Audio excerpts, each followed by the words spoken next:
Hey guys, Raymond here. Welcome back to my channel, Botgeek. And I know I haven't been uploading for a while as I had final exams, but I'm now done with them.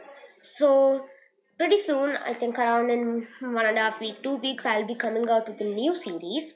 So wait for that.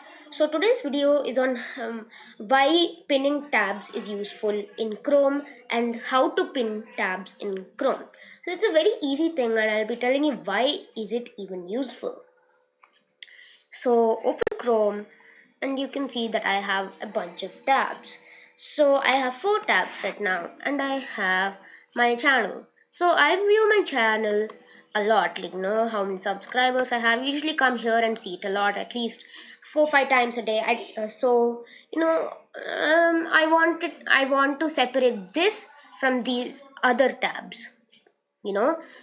So I can right click on this and then I can click on pin. So this goes to the left side. So if I want, I can pin this too. So these are all pinned tabs, and if I want, I can right click and again unpin them. So the real use is once I close Chrome and then I again open it,